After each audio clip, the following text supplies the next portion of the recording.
भारतीय न्यूज, सीधा, सटीक और निष्पक्ष। नमस्कार, मैं हूं आपकी होस्ट सनन और आप देख रहे हैं लॉजिकल गुरु। आज हम एक ऐसे बड़े बदलाव की बात करने वाले हैं जो डायरेक्टली आपकी पॉकेट, आपकी सैलरी और आपके टैक्स से जुड़ता है।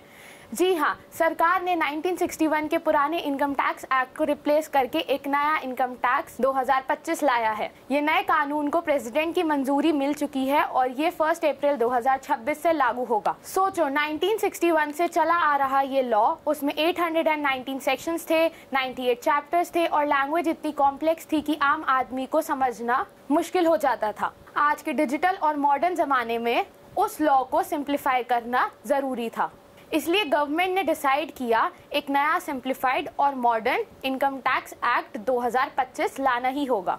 चलिए अब देखते हैं इस लॉ में क्या क्या खास बातें हैं। सेक्शंस कम हुए हैं, 819 से घटाकर 536 कर दिए गए हैं। चैप्टर्स रिड्यूस हुए हैं, 98 से अब सिर्फ 23 रह गए हैं।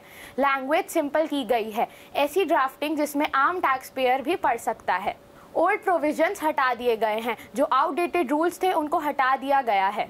इसका मतलब है कि अब आप टैक्स लॉ थोड़ा स्लिम और समझने में इजी होगा।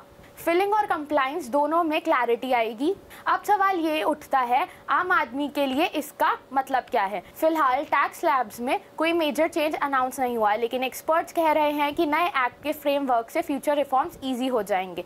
मतलब अगर गवर्नमेंट को नए डिडक्शन या एग्जेम्पशन इंट्रोड्यूस करने हैं तो वो सिंपल प्रोसेस के थ्रू हो पाएंगे। लोगों का मानना है कि अगर लॉ सिंपल हो जाता है तो सीए के बिना भी फाइलिंग आसान होगी और सबसे इम्पोर्टेंट पेनल्टीज और नोटिस का सिस्टम क्लियर हो जाएगा। हाँ, कुछ चैलेंजेस भी हैं। एक्सपर्ट्स कहते हैं कि सिंप्लीफिकेशन का मतलब हमेशा क्लैरिटी नहीं होता। लॉ सिंपल बना दिया गया है, लेकिन टैक्स पेयर्स को इसके बारे में अवेयरनेस और ट्रेनिंग देना इक्वली जरूरी है, नहीं तो कंफ्यूजन फिर से हो सकती है।